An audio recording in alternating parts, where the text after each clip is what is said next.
오늘은 마태복음 27장 27절에서 44절까지 말씀이 되겠습니다.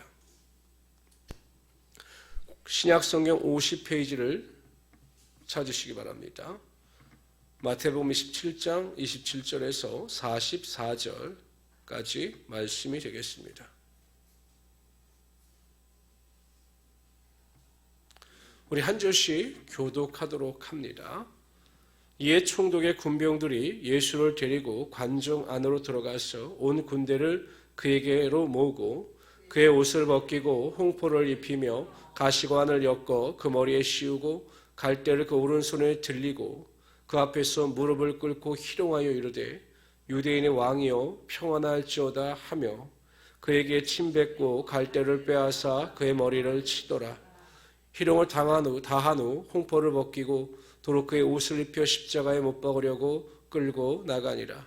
나가다가 시몬이란 구레네 사람을 만나매 그에게 예수의 십자가를 억지로 지어가게 하였더라.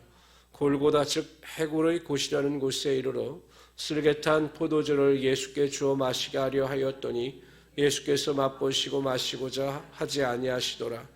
그들이 예수를 십자가에 못 박은 후에 그 옷을 제비 뽑아 나누고 거기 앉아 지키더라.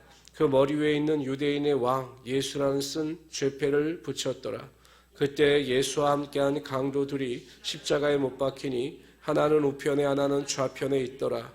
지나가는 자들은 자기 머리를 흔들며 예수를 모욕하여 이르되 성전을 헐고 사흘에 지는 자여 네가 만일 하나님의 아들이거든 자기를 구원하고 십자가에서 내려오라 하며 그와 같이 대제사장들도 서기관들과 장로들과 함께 희롱하여 이르되 그가 남은 구원하였을 때 자기는 구원할 수 없도다. 그가 이스라엘 왕이로다. 지금 십자가에서 내려올지어다. 그리하면 우리가 믿겠노라. 그가 하나님을 신뢰하니 하나님이 원하시면 이제 그를 구원할지라. 그의 말이 나는 하나님의 아들이라 하였도다 하며 함께 십자가에 못 박힌 강도들도 이와 같이 욕하더라. 아멘. 44절에 보면 십자가에 못 박힌 강도들, 두 강도들이 다 예수님을 조롱하고 욕한 것으로 나옵니다. 그런데 누가복음에 보면 한 강도는 회개하고 돌이켜 주님의 나라에 나군에 임할 때 나를 기억해달라고 이야기합니다. 아마 처음에는 같이 두 사람이 모두 예수님을 욕하다 한 사람이 변화되어 그러한 고백을 한 것으로 보입니다. 만왕의 왕이신 예수 그리스도께서 로마 병정들에게 그리고 유대인들에게 조롱과 멸시를 당하셨습니다. 그러나 예수님이 힘이 없으셔서 능력이 없으셔서 그러한 조롱과 멸시를 당하신 것이 아닙니다. 예수님께서는 그러한 조롱과 멸시를 하는 그들에게 공포와 두려움을 안기실 수 있는 충분한 능력이 있으셨습니다. 하나님의 아들이셨기 때문에 당장 그들에게 불의령을 치시며 그들의 공포와 두려움 가운데 빠뜨릴 수 있는 힘과 능력이 있으셨습니다. 그러나 예수님께서는 그 힘과 능력을 사용하지 않으셨습니다. 왜냐하면 그러한 조롱과 멸시보다 더 중요한 것이 십자가를 지시는 하나님의 명령이셨기 때문입니다. 예수님께서는 자신에게 주어진 그 사명을 온전히 감당하시기 위하여 조롱과 멸시를 무시하셨습니다. 조롱과 멸시가 아무것도 아니었던 것입니다. 이처럼 하나님께서 주신 사명이나 하나님의 말씀에 순종하며 살아가는 성도들에게는 세상의 조롱과 멸시나 어려움이 아무것도 아닌 것이 되는 것입니다. 전혀 그런 것에 신경을 쓰지 않게 된다는 것입니다. 사도 바울이 예루살렘에서 체포되어 베스도 총독 앞에 서게 됩니다. 그때 헤롯 아그리빠 왕도 같이 와서 사도 바울의 죄에 대하여 그의 잘못에 대하여 이야기를 듣고 판단하기에 이릅니다. 사도 바울이 다 영적인 은혜와 축복에 대해서 자신이 어떻게 예수님을 만났는가에 대한 그 신비한 경험을 다 설명합니다. 그때 베스도 총독은 그 말을 듣고 감동을 하는 것이 아니라 이렇게 조롱합니다. 사울아, 바울아, 네가 미쳤도다. 내 많은 학문이 너를 미치게 하였도다. 이렇게 조롱합니다. 신비한 이야기를 듣고 그것에 동조한 것이 아니라 오히려 사도 바울을 조롱하죠. 아그리빠 왕도 이렇게 이야기합니다. 네가 작은 말로 나를 권하여 그리스도인이 되게 하려 하는도다. 조롱하고 멸시합니다. 그러나 사도 바울은 그러한 조롱과 멸시를 개의치 않습니다. 부끄러워하지 않습니다. 오히려 이야기합니다. 내가 결박한 것 외에는 이 자리에 있는 모든 사람들이 다 나와 같이 되기를 원하나이다. 자신이 예수 그리스도의 사도로서 부르심을 받아 영적인 일에 참석하여 동참하여 살아가는 그 삶이 전혀 부끄럽지 아니하였던 것입니다. 오히려 당당했고 그러한 삶이 여러분들에게도 같이 임하기를 원한다라고 고백하고 있습니다. 하나님의 말씀대로 사명을 쫓아 살아가는 저와 여러분은 참으로 잘 사는 사람입니다.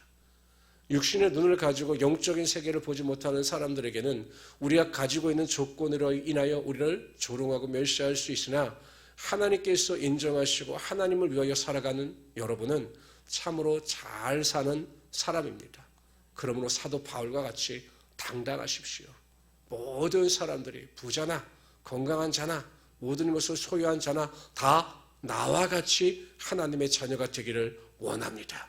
라고 고백하면서 당당함을 가지고 살아갈 수 있는 우리 성도들이 되시기를 주님의 이름으로 축원합니다.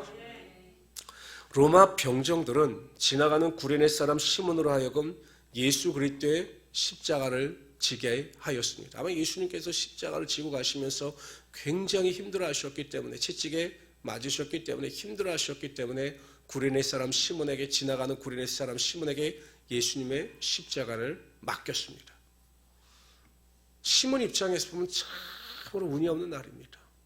그 십자가에는 예수님의 피가 묻어 있었을 것입니다. 그런데 이방 땅에서 와서 보다가 갑자기 십자가를 지게 되었으니 속으로는 참 운이 없는 날이다. 참 재수가 없는 날이다. 라고 투덜대며 불평했을 것입니다. 근데 여러분, 똑같은 구레네 시몬을 기록하고 있는 마가복음에 보면 이렇게 기록되어져 있습니다. 마가복음 15장 21절에 보면 마침 알렉산더와 루포의 아버지인 구레네 사람 시몬이 시골로부터 와서 지나가는데 그들이 그를 억지로 같이 가게 하여 예수의 십자가를 지우고, 여기는 알렉산더와 루포의 아버지라고 이야기합니다. 이 마가복음은 로마에서 핍박받는 성도들을 위하여 기록한 복음서입니다. 그러니까 이 마가복음은 로마에 있는 성도들이 보았기 때문에 알렉산더와 루포를 설명할 정도면 그 로마에 있는 성도들에게는 이 알렉산더와 루포라고 하는 인물이 꽤 알려져 있던 인물인 것으로 보입니다. 그런데 사도 바울이 로마서에서 또한 이렇게 고백합니다. 로마서 16장 13절에 보면 주 안에서 택하심을 받은 루포와 그의 어머니에게 모난하라. 그의 어머니는 곧 내 어머니니라. 그러니까 구레네 사람 시몬의 아내에 대해서 사도 바울이 내 어머니다. 영적인 내 어머니다. 라고 고백할 정도로 구레네 시몬의 집안은 믿음 안에서 견고하며 모든 사람들에게 인정받는 믿음의 가문이었다라고 우리가 추측할 수 있는 것이죠. 그러니까 예수님의 십자가를 억지로 지었습니다. 참 운이 없는 날이다라고 생각했지만 그 십자가를 지고 예수 그리스도를 바라보면서 그의 마음속에 믿음이 생겼고 그 믿음을 통해서 그 가족이 믿음 안에서 구원받고 또한 믿음의 명문 가문으로 세워지는 하나님의 축복이 임하게 되었던 것입니다. 성도 여러분, 억지로 십자가를 지는 자에게도 하나님의 은혜와 축복이 임합니다. 그런데 우리가 자발적으로 주님의 일에 동참하고 항상 주님의 일에 동참하는 것을 즐거움으로 하는 자들에게는 하나님의 놀라운 축복과 놀라운 은혜가 반드시 임하게 되는 것입니다. 예배하는 것을 나의 삶의 최고의 가치로 알며 기도하는 것을 하나님과 교제하는 것을 나의 삶의 최고의 기쁨으로 아는 자들에게, 그래서 무슨 일이든지 하나님의 영광을 위하여 살아가는 자들에게 하나님께서 하늘의 문을 여시고 하늘의 신령한 복과 땅의 기름진 복으로 반드시 채워주실 것입니다. 그러므로 우리 성도님들은 어찌하든지 간에 영적인 일을 최선을 다하시고 주님을 위하여 온전한 믿음을 가지고 헌신과 수고의 삶을 아끼지 않는 귀한 성도들이 되시기를 주님의 이름으로 축원합니다.